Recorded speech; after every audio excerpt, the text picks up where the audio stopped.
ये एक बहुत इंपॉर्टेंट सवाल है, बहुत ही ज्यादा इंपॉर्टेंट है ना। एग्जाम में ऐसे ही सवाल आते हैं, तो आप इसको तो गौर से देखिए और देखिए इसका सबसे आसान तरीका बनाने का क्या हो सकता है। तो आप लोग इस सवाल को पढ़िए। Article with 25% discount on it's mark price, he makes a profit of 10% by selling it at ₹660, find the mark price. बोला है कि कबीर कबीर नाम का कोई बंदा है, उसने क्या किया, देखिए कबीर नाम का कोई बंदा है, उसने क्या किया है कि एक वस्तु खरीद कर लाया। क्या किया, उसने एक वस्तु खरीद कर लेके आया।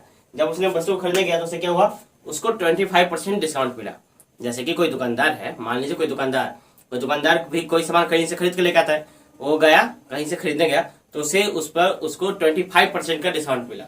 कितना डिस्काउंट मिला, 25% का डिस्काउंट। किस पे मिलता है, मार्क प्राइस पे। तो मैं ही दुकानदार हूँ, लेकिन मैं यहाँ पे भी कस्टमर हूँ। क्या हूँ, कस्टमर। उसके लिए मैं कस्टमर हूँ। मैं वहां पे गया, मैंने उससे क्या बोला, भाई मेरे को सामान बेच दो, तो मेरे को सामान बेच दिया। तो बोला कि आपको इस पर 25% डिस्काउंट मिला।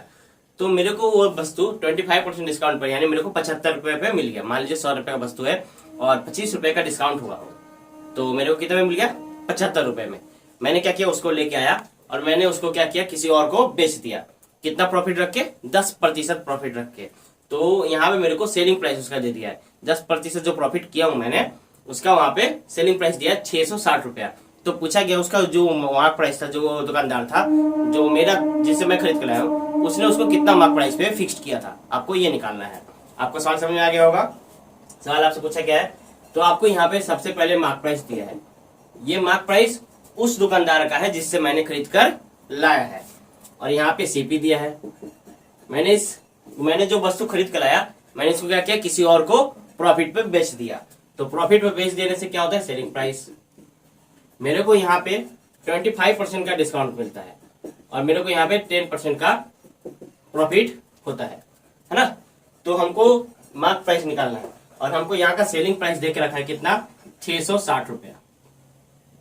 आपको ये बातें समझ में आ गई होगी, है ना। यहाँ पे -25% दिया है और यहाँ पे हमको 10% का प्रॉफिट दिया है। तो हमसे मार्क प्राइस पूछा गया, हमको ये पूछा गया है कि इसका मार्क प्राइस क्या था, उस दुकानदार ने मेरे को कितना में, सॉरी मार्क प्राइस उसका दुकानदार का कितना था। ये है सवाल का फॉर्मेट, इसको आपको जल्दी से बनाना है। तो आप कैसे बनाएंगे इसको बनाने का सही अप्रोच क्या होना चाहिए कि जल्दी से जल्दी इसका आंसर आ जाए। ध्यान दीजिएगा, मैं इसको कैसे बनाता। 25% का क्या मतलब होता है, 25% का मतलब होता है 1/4। 1/4 यानी 4 रुपए का कोई वस्तु है ना। तो मैंने उसको कितने में बेच दिया, 3 रुपए में। कितने रुपए में बेच दिया, 3 रुपए में। कितने में बेच दिया, 3 रुपए में। 4 रुपए उस, मान लीजिए उस दुकानदार ने मेरे को 4 रुपए दिखलाया कि भाई 4 रुपए इस वस्तु का दाम है, और मेरे को 25% का डिस्काउंट दिया। यानी 25% मतलब कितना होता है, आपको इसको फ्रैक्शन में चेंज कर लेंगे। 25/100 ये 1/4 हो जाएगा। कितना हो जाएगा, 1/4। यानी 4 रुपए में खरीद कर लाया और 1 रुपया आपको डिस्काउंट मिला। आपने कितने में बेच दिया, 3 रुपए में। जाहिर सी बात है, 4 रुपए के सामान को आपने 3 रुपए में बेच दिया, मतलब कि उसने बेच दिया, तो वो मेरे लिए कॉस्ट प्राइस हो गया। मैंने उस पर क्या किया, 10% का प्रॉफिट किया, है ना। मैंने उस सामान को तो अपने घर पे रखने के लिए लाया नहीं था, मैंने उसको क्या किया, आगे की तरफ बेच दिया। तो मैंने 3 रुपए का सामान लाया। कितने रुपए का सामान लाया, 3 रुपए का। 3 रुपए का सामान लाया और 10% आगे की तरफ बेच दिया। तो 3 का 10% कितना होता है, आप निकाल सकते हैं दिमाग में। ये छोटा छोटा कैलकुलेशन आपको दिमाग में करना पड़ेगा, तब जाकर आपका स्पीड बढ़ेगा। 3 का 10, और मैंने आपको प्रतिशत निकालना सबसे बेहतर तरीका और सबसे आसान तरीका मैंने आपको पिछले वीडियो में दिखलाया है, आप उसको जाकर देख सकते हैं। तो 3 का 10% होता है 0.3। तो आपने इस पे प्रॉफिट रखा 0.3 का, तो आपने कितना में बेच दिया, 3.3। ये बात आपको समझ में आ गई होगी, है ना। ये बात आपको समझ में आ गया होगा कि आपने 4 रुपए के सामान को 3 रुपए में खरीदा और 3.3 रुपए में बेच दिया। क्या किया, बेच दिया। तो आपको इसका ओरिजिनल वैल्यू देखिए दे के रखा है, 3.3 का ओरिजिनल वैल्यू रुपया में 660 रुपया है।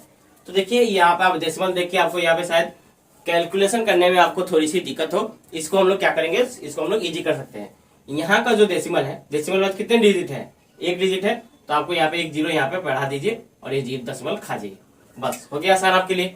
यहाँ का जो डेसिमल था, ये डेसिमल कितने डिजिट थे, 1, तो 1 डिजिट 1 0 यहाँ पे दे दिए और यहाँ के डेसिमल खा गए।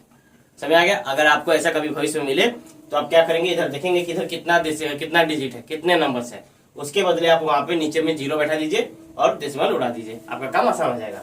तो आप देख रहे हैं कि 33 के पहाड़े में ये कितने बार में आता है, 200 बार में, और ये 1 बार में, यानी 1 यूनिट, यानी अगर ये 1 है तो 1 का दाम कितना है, 200, तो 400 का दाम कितना हो जाएगा, 200 गुना 4 यानी 800, यानी दुकानदार का जो मार्क प्राइस था 800 रुपया था, है ना। ये बेहतरीन सवाल था, बहुत बहुत इंपॉर्टेंट और बहुत ही अच्छा सवाल था। यही सवाल आपका कॉन्सेप्ट बिल्ड करने में